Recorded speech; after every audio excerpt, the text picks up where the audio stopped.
할렐루야. 오늘도 복된 주일, 또 하나님의 임재가 충만한 거룩한 예배가 되시기를 바랍니다. 코로나 재난이 계속 진행되면서 우리가 매일매일 매순간 하나님의 음성에 귀를 기울이고 또 우리가 어떤 모습으로 변화되어야 되는지를 깨닫고 변화되는 길이 이 재난의 종식을 더 앞당기는 길이라고 믿습니다.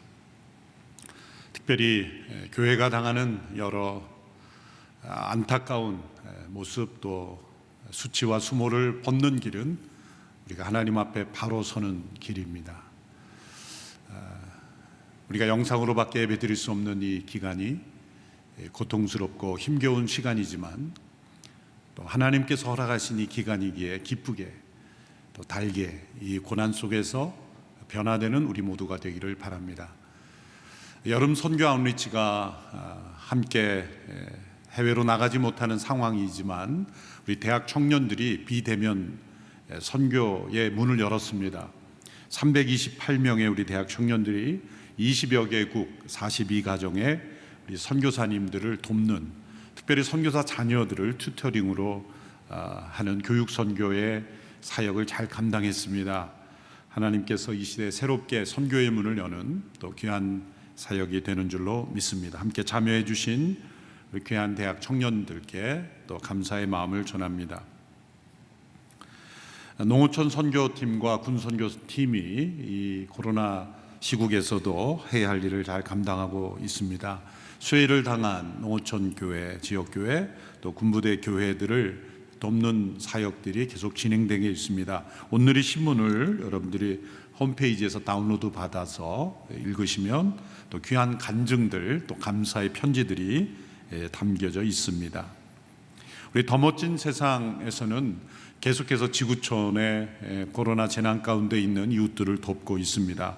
이번 9월부터는 아프리카 8개국, 또 아시아, 중남미 각각 2개국씩 해서 계속해서 지원을 시작합니다. 이를 위해서도 기도해 주시기 바랍니다. 가스펠 프로젝트는 이미 우리가 종료되었지만 계속해서 이 비대면 예배 상황 속에서 가정 소그룹을 진행합니다. 느헤미야 본문, 우리 성인 예배 본문과 동일한 본문으로 가정에서 소그룹을 진행합니다. 우리 부모님들이 차세대가 제공해 주는 여러 지침을 잘 따라서 소그룹 진행을 해 주셔서 우리 자녀의 신앙을 계속 이어갈 수 있도록 노력해 주시기 바랍니다. 다음 주 드려지는 비전헌금은 우리 노숙인 자활을 돕는 산마루 예수 공동체 사역, 또 코로나 재난으로 경제적 어려움 속에 직면한 이웃들을 우리가 돕는 헌금을 드리겠습니다. 이 시간 나라 민족을 위해서, 또 코로나 재난의 종식을 위해서 합심하여 함께 기도합니다. 이 재난의 끝은 우리가 알 수 없지만 하나님의 목적은 우리가 알 수 있습니다. 너희를 향한 나의 뜻은 재앙이 아니라 평안이요 회복이라고 말씀하셨습니다. 이스라엘 민족을 향한 계획뿐만 아니라 우리 모두를 향한 하나님의 계획 마찬가지입니다. 이 재난을 통하여 하나님의 뜻을 분명히 깨닫고 돌이키는 저희들이 되게 하옵소서. 이 땅에 만연했던 거짓과 부정, 음란과 헛된 우상과 탐심을 끊어버리는 기간이 되게 하옵소서. 이 나라 민족의 만연한 다툼과 분열, 이기주의, 헛된 우상들이 끊어지는 계기가 되게 하옵소서. 한국 교회가 하나님 앞에 바로 서지 못했던 모습들을 회개하고 말씀 앞에, 복음 앞에 성령 안에서 하나 되며 변화되는 기간이 되게 하옵소서. 합심하여 함께 기도하며 나갑니다. 살아계신 하나님 아버지, 이 코로나 재난으로 우리를 다루시며 교만한 인간의 뿔을 꺾으시고 살아계신 하나님의 역사하심을 이 땅 가운데 나타내시는 하나님 아버지, 오늘 이 재난의 한복판에서 우리가 하나님 앞에 다시 돌이켜 회개하기를 원하며 변화되기를 원하며 우리가 어디서부터 무엇이 잘못됐는지를 깨닫고 하나님 앞에 전심으로 돌아가는 기간이 되기를 간절히 원합니다. 하나님, 우리 가운데 임재하여 주시고 이 땅을 고쳐주시고 한국교회를 고쳐주시옵소서. 이 나라 민족 가운데 만연한 온갖 우상과 헛된 탐심과 이념과 거짓과 부정과 음란의 죄악들이 회개합니다. 하나님 앞에 바로 서지 못한 저희들, 하나님의 은혜에 감사하지 못했던 우리들의 모습을 회개하며 하나님 앞에 나아가오니 아버지여 용서하시고 고쳐주시고 다시 회복시켜 주시고 일으켜 주시옵소서. 영상으로 함께 예배에 참여하는 모든 성도들의 가정의 믿음을 지켜주시고 더욱더 하나님 앞에 예배로 나아가 견고한 믿음으로 승리있게 하시며 이 암울한 시대 속에서 하나님의 백성으로 든든히 세워져 가게 하여 주시기를 원합니다. 우리의 자녀들의 믿음을 지켜주시고 경고케 하시고 함께 하여 주시옵소서. 살아계신 하나님, 어둡고 온탁한 이 시대, 말세지 말의 이 때에 하나님 앞에 의로운 백성으로 바로 서는 저희들이 되기를 원합니다. 세상에 희망이 되는 저희들이 되기를 원합니다. 주님, 우리의 모습을 볼 때 안타깝고 하나님 앞에 죄송한 저희들의 모습을 용서하시고 다시 말씀 앞에 바로 서는 저희들이 되게 하옵소서. 이 나라 민족을 하나님이 특별한 은혜로 지켜주셨습니다. 이 나라 민족이 죄악에 치우치는 나라가 되지 않게 하시고 헛된 우상과 이념에 무너지는 나라가 되지 않게 하시고 거짓과 음란과 부정과 헛된 탐심으로 죄악에 물들어가는 나라가 되지 아니하도록 하나님 지켜주시옵소서. 주님의 몸된 교회를 긍휼히 여기시사 다시 주의 백성으로 일컬음을 받는 하나님의 백성들이 되게 하시고 세상의 소금과 빛으로 세상을 더욱 밝힐 수 있는 주님의 빛의 자녀들이 되게 하옵소서. 오늘 함께 영상으로 예배드리는 모든 성도들, 각 가정마다 성도들의 심령마다 하나님 임재하시고 말씀하여 주옵소서. 예수님의 이름으로 기도하옵나이다. 아멘. 느헤미야에서 북소리처럼 계속 반복되어 등장하는 단어는 일이라는 단어입니다. 어떤 분에게는 이 일이라는 단어가 아픈 상처의 단어가 될 수 있습니다만 분명한 것은 하나님께서 인간을 창조하시고 일하도록 계획하셨다는 것입니다. 넓은 의미에서 인간의 마음은 일을 통해 만족할 수 있다는 것입니다. 타락 이전에 일은 인간에게 기쁨과 감사의 제목이었습니다. 인간을 에덴 동산에 두시고 다스리며 지키도록 일하게 하신 것, 하나님의 계획 가운데 있었다는 것입니다. 죄로 말미암아 타락한 세상에서 사람들은 일하지 않는 것을 행복이라고 생각하고 또 심지어 천국을 일이 없는 곳이라 상상하기도 합니다. 그러나 천국은 일이 없는 곳이 아닙니다. 천국은 일이 있습니다. 그러나 일할수록 기쁘고 감사한 곳이 천국입니다. 그러므로 이 땅 가운데 우리가 죄를 이기고 승리할 때 우리는 하나님께서 우리에게 맡겨주신 일을 기쁘게 감사하게 감당할 수 있는 하나님의 일꾼으로 우리는 살아갈 수 있는 것입니다. 일과 관련하여 우리는 세 종류의 사람들로 구분할 수 있습니다. 첫 번째 부류의 사람은 어떤 일이 일어나고 있는지 모르는 사람들입니다. 두 번째 부류의 사람은 어떤 일이 일어나고 있는지는 알지만 그저 바라만 보고 무관심한 사람들입니다. 세 번째 부류의 사람은 바로 그 일이 일어나게 하고 그 일을 이루는 사람들입니다. 하나님은 이 세 번째 부류의 사람들을 통해 일하고 계시고 역사하고 계십니다. 느헤미야는 바로 이 세 번째 부류의 사람이었습니다. 느헤미야가 받은 하나님의 일은 무너진 예루살렘 성벽을 재건하는 일이었습니다. 그는 이 일로 부르심을 받았고 이 일을 통해 하나님의 역사를 나타냈고 하나님의 영광을 드러냈습니다. 느헤미야는 이 일을 선한 일이라고 불렀습니다. 어떻게 보면 어느 시대에나 있을 수 있는 공사에 불과한 일처럼 보였지만 어떤 의미에서 이 일을 선한 일이라 이름 지을 수 있을까요? 첫째로 그것은 하나님의 선한 손길로 인도함을 받은 일이기 때문입니다. 오늘 본문 2장 18절에서 하나님의 은혜로운 손길이라고 번역된 이 단어는 히브리어로는 토브, 선한이라는 뜻입니다. 하나님의 선한 손길이라 이렇게 번역할 수도 있습니다. 하나님의 선한 손길은 악과 싸우는 손길입니다. 당시 예루살렘 성벽을 재건하는 것은 단순한 공사가 아니었습니다. 그 시대 하나님의 선하심을 나타내는 일이었습니다. 또한 그 시대에 악과 싸우시는 하나님의 거룩한 손길이었던 것입니다. 이 일을 하나님은 기뻐하셨고 하나님은 복 주셔서 인도하셨습니다. 두 번째, 선한 일이라 일컫는 것은 동기가 하나님의 영광을 드러내는 일이기 때문입니다. 하나님께서는 언제나 동기를 보십니다.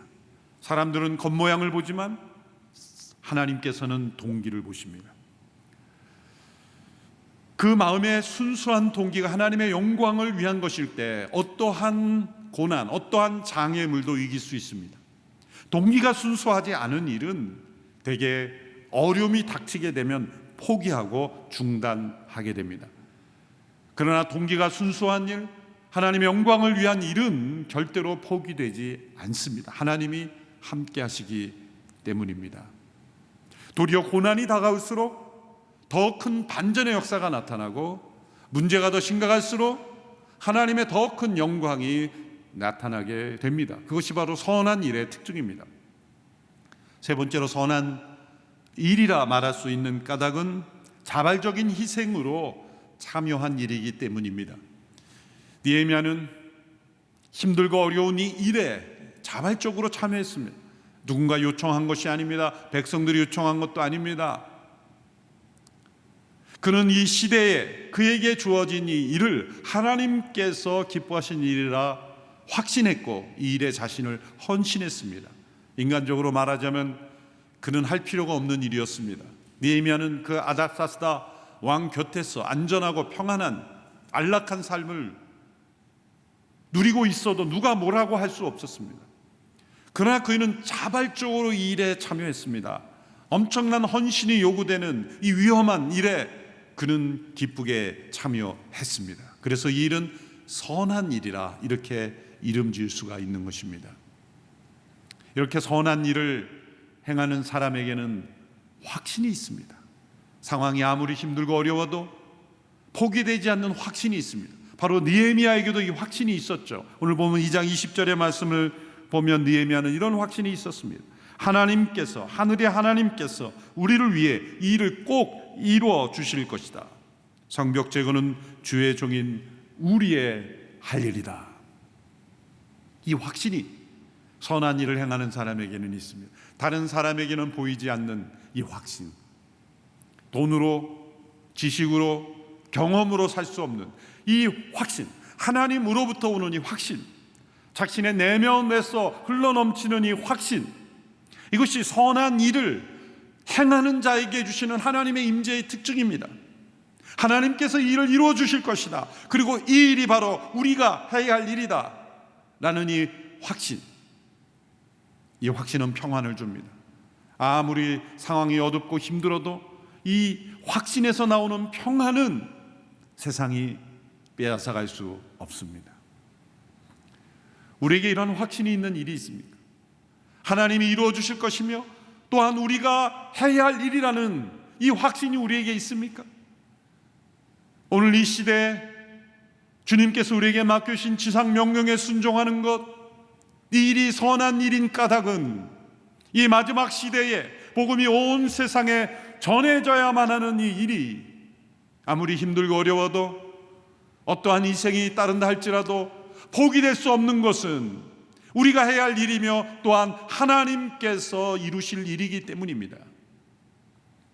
선교지에서 목숨을 내걸고 이 코로나 시국에서도 선교지를 떠나지 않고 그 자리를 지키며 복음을 전하고 있는 우리 선교사님들이 자신의 생명을 보호할 줄 몰라서 그곳에 남아있는 것이 아닙니다.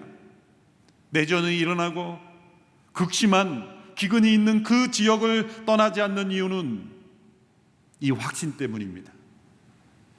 바로 이것이 우리가 해야 할 일이며 하나님이 이루실 일이라는 확신, 그 확신 때문에 아무리 힘들고 어려운 환경일지라도 포기되지 않는 것입니다. 느헤미야에게 이 확신이 있었습니다. 만일 우리에게 이러한 확신이 없다면 우리가 하고 있는 많은 일들이 하나님의 선한 일이 아닐 수 있습니다. 혹은 하나님의 선한 일이지만 우리가 해야 할 일이 아닐 수도 있습니다. 그러므로 우리는 매우 분별 있게 행해야 합니다. 때로 일 중독자에게서 나타나는 현상이 교회에게서 나타날 수 있습니다. 꼭 우리가 하지 않아도 되는 일임에도 우리 자신의 즐거움 때문에 행하는 일도 있을 수 있다는 것이죠. 이 시대의 사회를 향해서 우리가 마땅히 해야 할 일이 있고 또 안 해도 되는 일이 있습니다.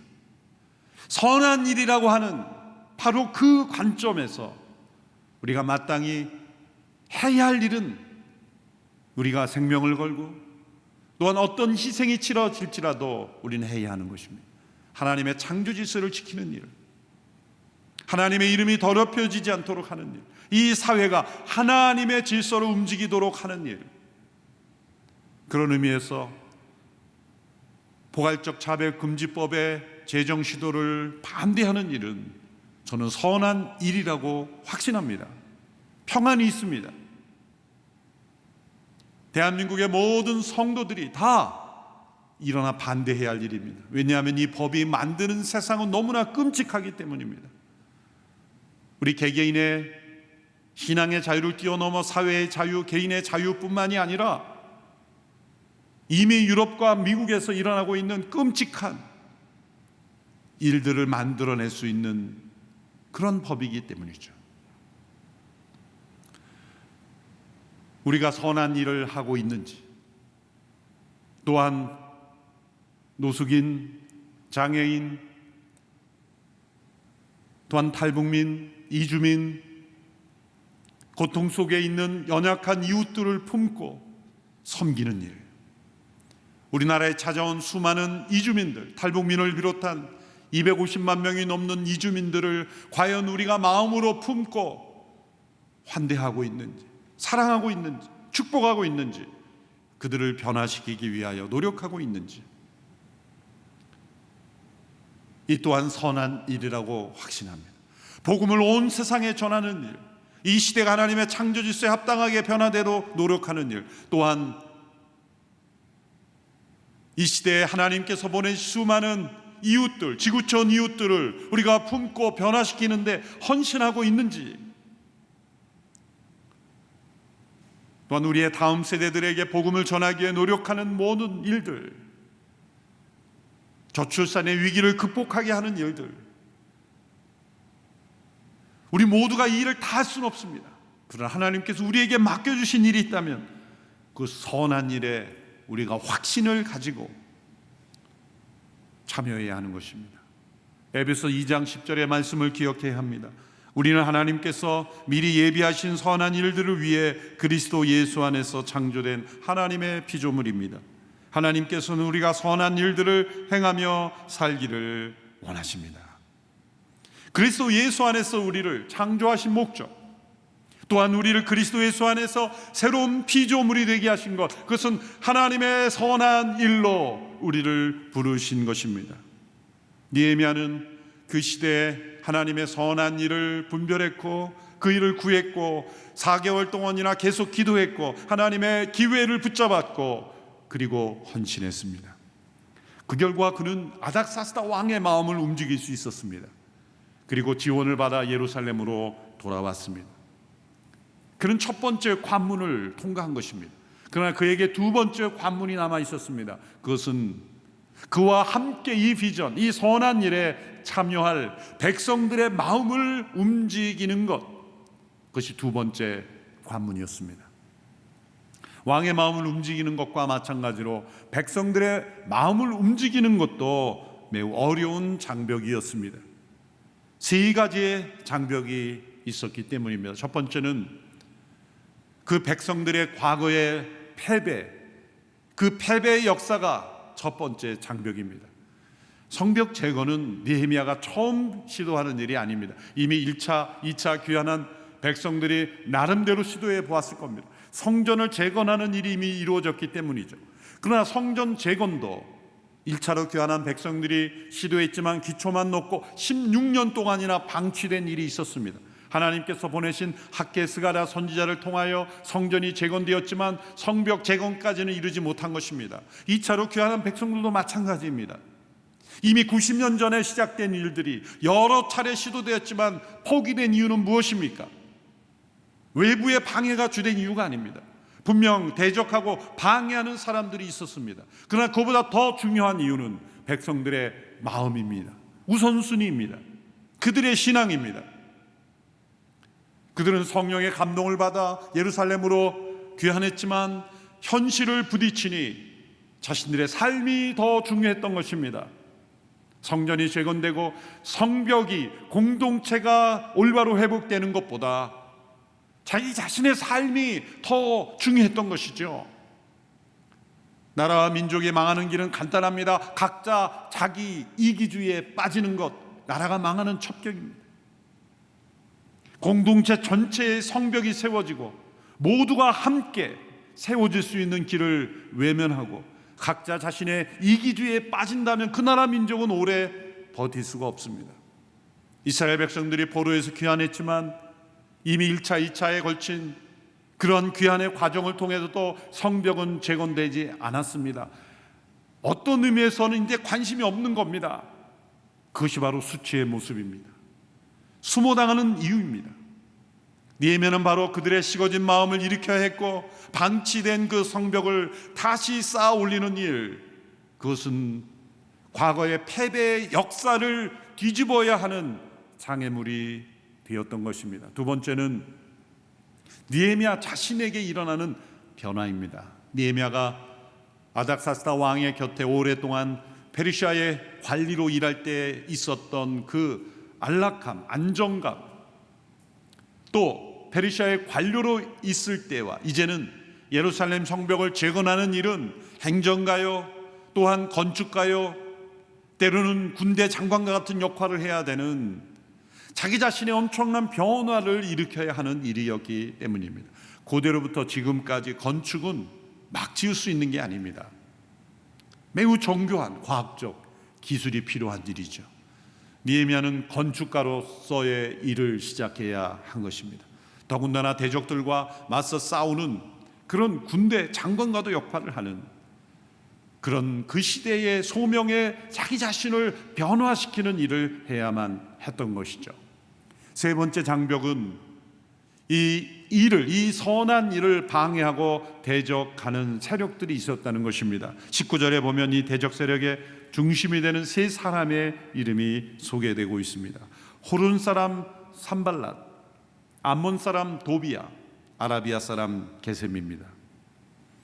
이들이 느헤미야가 선한 일을 시작한다는 소식을 듣고 조롱하며 비웃었습니다. 첫째 인물은 산발랏이죠.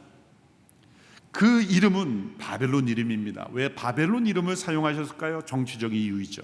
그는 사마리아의 총독이었습니다. 바벨론 시대부터 사마리아의 총독이었고 그 시대도 그랬을 겁니다. 바벨론에서 페르시아로 이래 지배국가가 바뀌었지만 그는 여전히 충성하고 있는 일종의 간신과 같은 사람이었을 겁니다. 예루살렘이 재건되면 자신이 다스리고 있는 사마리아의 세력이 약화될 것을 두려워하여 이 모든 예루살렘 재건을 방해하였던 것입니다. 두 번째 이름은 도비아입니다. 그는 암몬 사람입니다. 그런데 그의 이름은 유대인 이름입니다. 이 또한 정치적인 이유였겠습니다. 도비아는 참 좋은 이름입니다.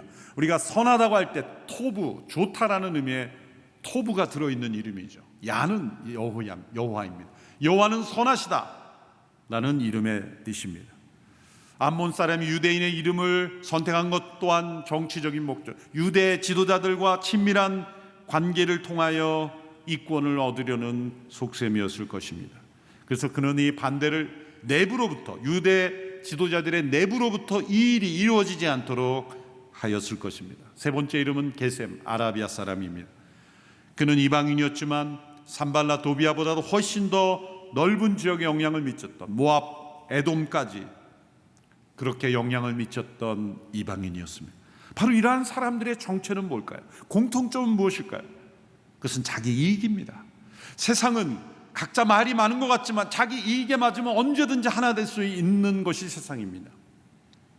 공통의 이익, 그것은 자기 이익입니다. 자기 이익만 합당하다면 어떤 일이든지 할 수 있는 것입니다. 느헤미야는 그 시대에 악과 싸워야 했던 것입니다.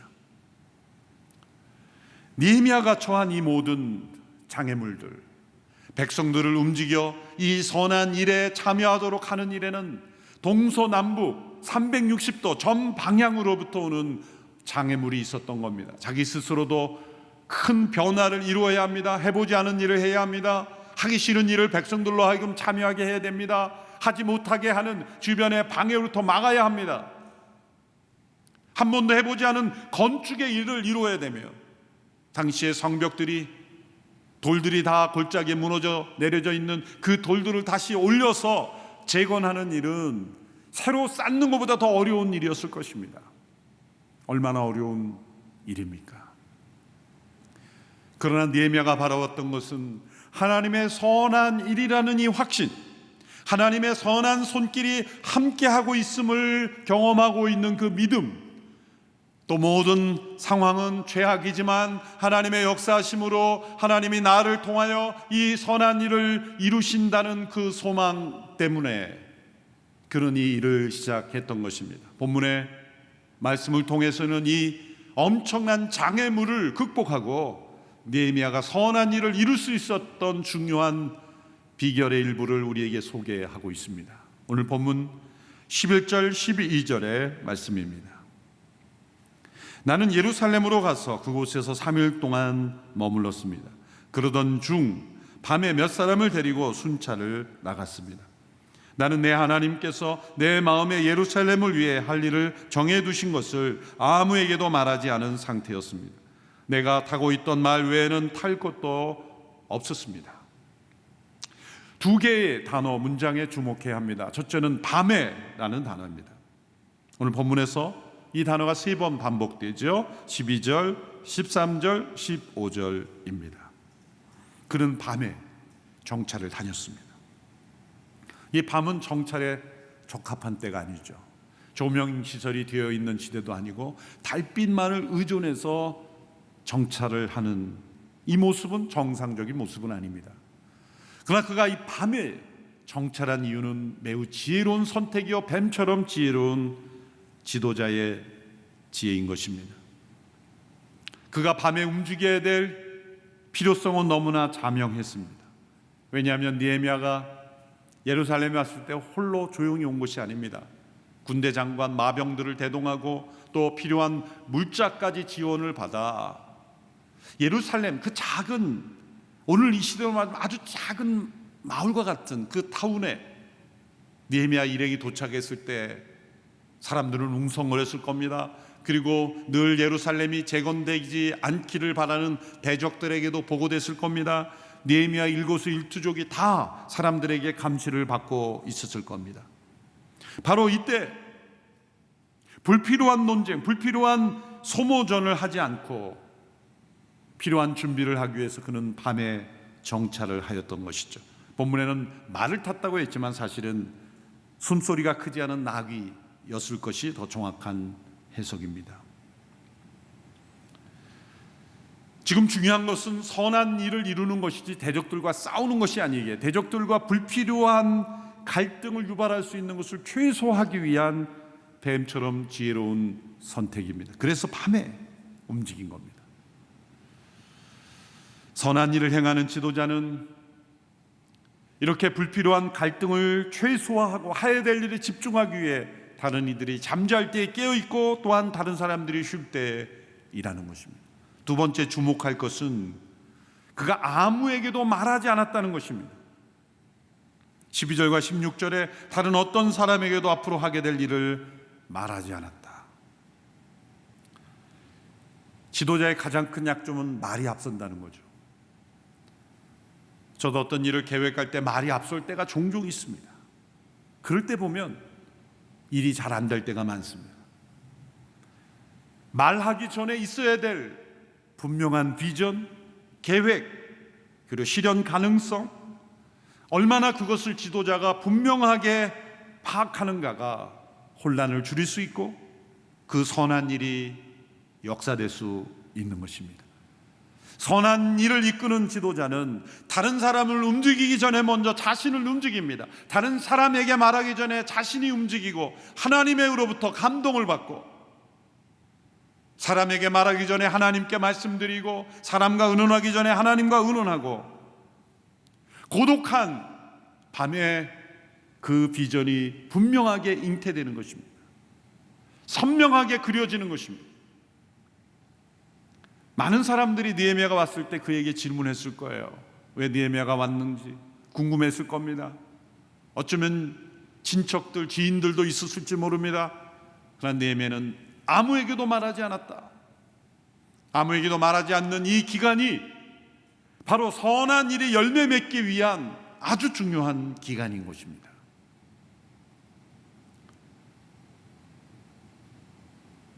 하나님은 우리의 속마음을 아십니다. 우리가 어떤 계획을 품고 어떤 동기를 가지고 일하고 있는지 아십니다. 그런데 그것이 말을 통해 사람들에게 퍼져나가면서 사단이 틈탑니다. 하나님의 선한 일을 이룰 때는 반드시 하나님과의 이 고독 속에 세워지는 이 치밀한 계획이 중요한 것을 우리에게 알려주고 있습니다. 그 느헤미야는 그래서 이 정찰을 통하여 실현 가능한 계획을 세운 거죠. 그래서 실제로 지도를 보면 느헤미야가 세웠던 성벽이 실제 예루살렘 성읍의 크기보다 축소된 크기입니다. 물론 많은 경우에 회파되어 있기 때문에 다 재건할 수 없었기 때문에 규모를 줄였을 수 있어요. 그냥 실현 가능한 일을 한 거죠. 할 수 없는 일을 그렇게 혼장담하며 일을 벌리지 않았다는 겁니다. 할 수 있는 일만 했다는 겁니다. 실제 느헤미야를 통해 재건된 성벽은 규모가 훨씬 작아졌습니다. 오늘 보면 13절에 15절에 보면 느헤미야가 살펴본 여러 지역들의 지형 이름이 나오죠. 성벽, 성문 이름들이 나오지만 오늘 이 시대와 비교해서 정확하게 파악하기는 어렵습니다. 학자들이 그것은 해야 할 일이고, 오늘 우리에게 중요한 것은 그가 최소한의 인원을 가지고 조용히 정찰했고 또 필요하다면 걸어서 그 모든 지역을 살펴보았다는 겁니다. 성벽들은 다 무너졌고 성문들은 불에 탄 채 버려져 있었습니다. 그 가운데 느헤미야의 비전은 뚜렷해졌고 그가 해야 될 일들은 정리되었습니다. 모든 준비가 되었다고 판단되었을 때 이제 백성들에게 도전합니다. 이 느헤미야가 백성들에게 전하는 내용을 보면 매우 중요한 원리가 담겨 있습니다. 그런 백성들을 비난하지 않았습니다. 정죄하지 않았습니다. 또한 강요도 하지 않았습니다. 그러나 하나님께서 자신에게 주신 이 선한 일에 대한 확신을 가지고 백성들을 초청하였을 뿐입니다. 대개 초청만으로는 이 자원하며 참여하는 일을 하기 어렵다고 말하지만 하나님의 선한 일의 가장 중요한 특징은 자원함입니다. 어떤 강요나 이권이나 어떤 이득을 보고 찾아오는 일들, 또한 어떤 제도를 통해 무엇인가를 보장하는 일들, 그건 다 사회, 세상의 원리들입니다. 그러나 하나님의 선한 일의 중요한 원칙은 처음부터 끝까지 모두가 다 자원함입니다. 그것이 희생과 헌신을 요구되는 일이라도 희생하는 일을 기쁘게 자원하는 일이 일어난다면 그것은 하나님의 선한 일입니다. 교회의 능력은 무엇입니까? 이 선한 일의 자원함입니다. 기쁘게 헌신하는 것입니다. 어떤 강요나 동원이나 또한 어떤 보상으로 교회가 움직여진다는 것은 영적 능력을 상실한 거예요. 그래서 제가 전도 사역을 맡았을 때 제일 싫어한 단어는 총동원이라는, 총동원, 전도 이런 단어 바람직하지 않습니다. 세상은 동원을 해야 됩니다. 전쟁에 누가 나가고 싶겠습니까? 그래서 동원을 하는 겁니다. 그러나 그리스도인들은 나라와 민족을 지켜야 되는 일에 70년 전 6.25 전쟁이 났을 때 수많은 그리스도인들이 전쟁에 자원했습니다. 동원되지 않아도 자원한 이들의 많은 수가 그리스도인들입니다. 이 자원함, 이것은 세상이 가져다 줄 수 없는 겁니다. 하나님이 때로 이 세상 가운데서도 선한 일에 힘쓰는 자원함 사람들을 일으키기도 하죠. 그러나 교회 안에 먼저 우리에게 있어야 될 선한 원칙은 자발적 참여입니다. 수많은 예배자들이 동원해서 모였습니까? 하나님의 성령이 이끌려 자원하며 온 것이며 모든 봉사와 헌금, 사역, 자원함입니다. 기쁘게 참여하는 것이죠. 만일 그것을 통해 어떤 보상을 기대하거나 어떤 내가 헌신한 것에 대한 대가를 요구한다면 그것은 사상이 되어버리는 거죠. 어떤 직분이나 또한 어떤 사역 그 자체도 우리에게 보상이 되어서는 안 됩니다. 자원함의 헌신 그 자체가 우리에게는 기쁨이요 보상이 되어야 합니다. 헌신할 수 있는 그 자체, 드릴 수 있는 그 자체, 자원할 수 있는 그 자체가 우리에게 보상이 될 때 우리는 선한 일에 참여하는 일꾼이 되는 것입니다. 느헤미야는 그 백성들에게 바로 그 자원함을 이끌어냈습니다. 오늘 본문 17절 18절의 말씀이죠.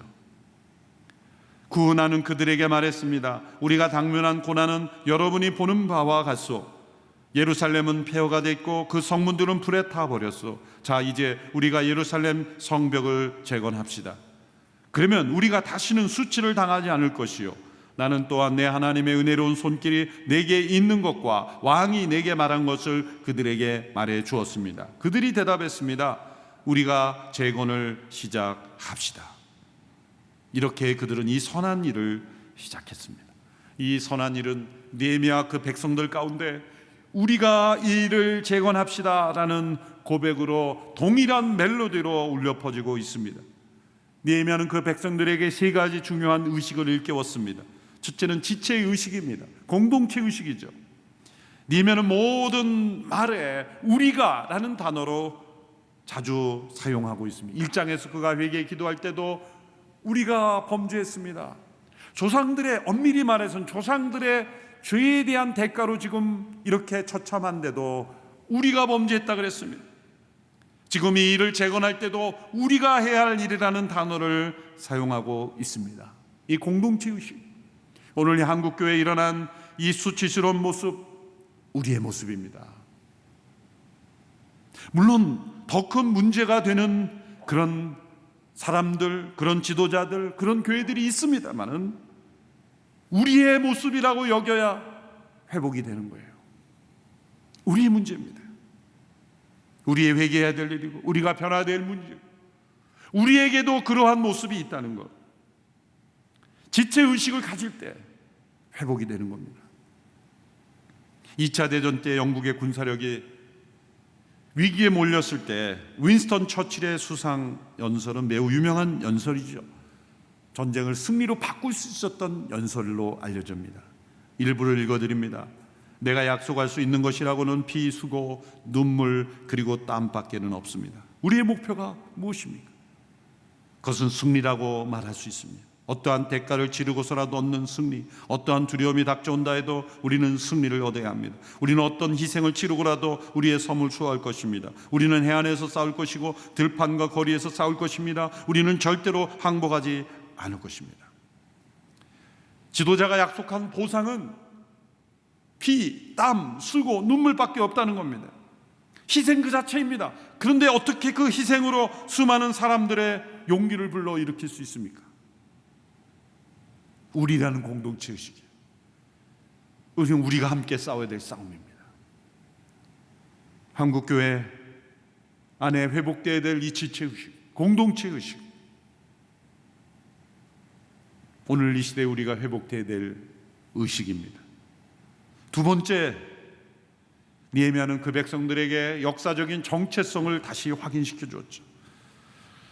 자신이 누구인지 모르는, 정체성이 확실하지 않은 사람은 무엇을 해야 될지 모르기 때문이죠. 예루살렘 성은 그들의 정체성을 상징하는 장소입니다.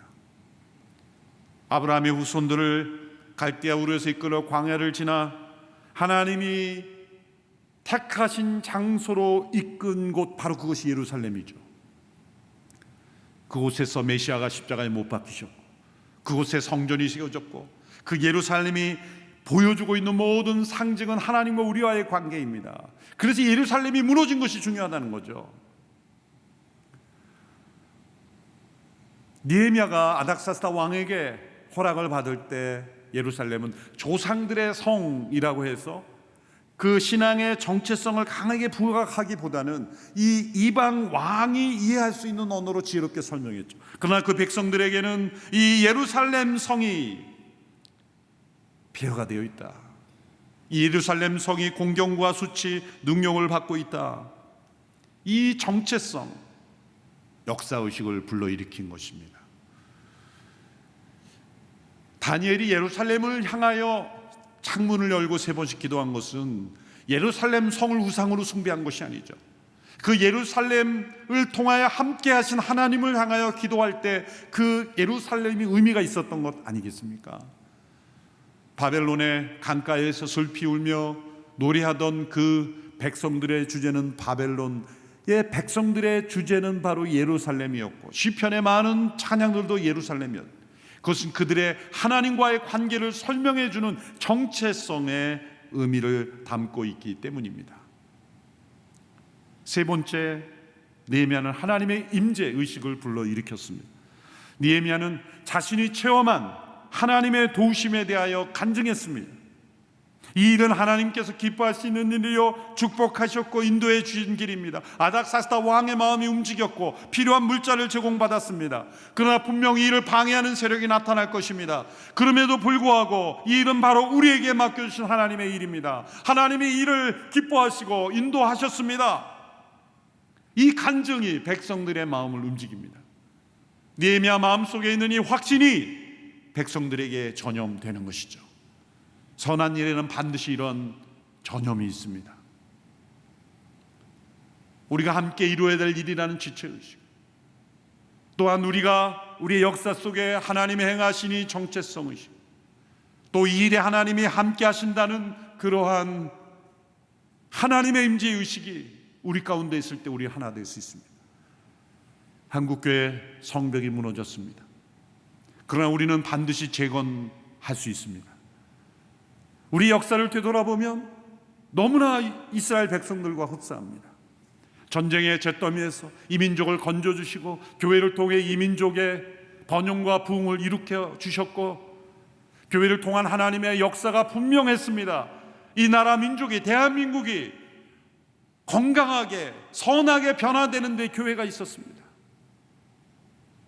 노비제도가 철폐되고 신분제도가 철폐되고 결혼제도가, 우상 숭배가, 구습이 철폐되는 일들, 이 모든 일에 교회가 있었습니다. 이 사회가 자유와 평등의 가치를 존중히 여기며 선진사회로 발전되는 일에는 하나님의 진리, 이 땅에 성육하고 번성하라는 이 하나님의 진리에 순종한 교회가 있었기 때문이에요. 오늘 이 시대의 교회가 다시 이 세상에 미치는 선한 일의 영향력을 회복하기 위해서는 하나님의 창조 질서를 무너뜨리는 법들을 바꾸며 도리어 건강한 법들을 제정되게 하며 하나님의 선한 백성이 되도록 교회가 앞장서야 하는 것입니다. 이 나라 민족의 재건의 역사에 주님의 몸된 교회가 쓰임받아야 하는 것입니다. 백성들이 이 느헤미야의 호소에 힘을 얻었습니다. 그래서 백성들의 입으로부터 성벽 재건의 고백이 나오기 시작했습니다. 18절의 말씀을 보십시오. 그들이 대답했습니다. 우리가 재건을 시작합시다. 이렇게 해서 그들이 선한 일을 시작했습니다. 백성들이 자발적으로 일어나기 시작했습니다. 오늘 이 모습이 우리에게 필요합니다.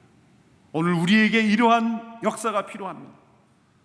한국교회 무너진 성벽이 재건되어야 될 것이 우리의 할 일이요 하나님이 원하시는 일이요, 이 자유 대한민국이 다시 성벽이 재건되는 일도 하나님의 선한 일입니다. 단지 우리나라만 더 잘 살고 안전하기 위해서가 아니라 복음이 온 세상에 전파되는 일에 있어서 하나님께서 이 대한민국을, 한국교회를 사용하기를 원하시기 때문입니다. 그래서 오늘 이 느헤미야의 본문이 우리에게 중요합니다. 새벽 나팔을 불기 전에 깊은 밤 하나님께 주시는 비전을 잉태하는 것부터 출발해야 합니다. 그리고 밤에 정찰을 하고 사람들에게 떠벌리지 않고 오히려 사람들의 마음을 움직일 수 있는 영적 가마력, 교회는 다시 깊은 밤으로 들어가야 합니다. 새벽 나팔을 불러 세상을 깨우기 전에 깊은 밤에 하나님의 임재로 다시 충만케 되어야 합니다. 그리고 우리가 함께 한 지체로서 하나님의 선한 일을 위하여 우리가 어떠한 모습으로 헌신해야 될지를,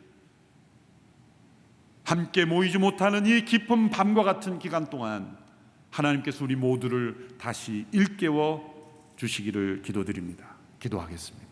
하나님 아버지, 선한 일에 사용하신 느헤미야처럼 우리 모두도 이 시대에 우리 모두가 하나님께 쓰임 받는 주님의 백성들이 되게 하여 주옵소서. 우리에게 이 선한 일을 보여주시고 참여해야 될 선한 일에 확신케 하시고 어떠한 희생과 헌신이 요구된다 할지라도 기쁘고 자발적으로 참여하여 이 시대에 무너진 성벽, 대한민국에 무너진 성벽, 한국교회 무너진 성벽을 다시 세우는 일에 쓰임받게 하옵소서. 예수님의 이름으로 기도하옵나이다. 아멘.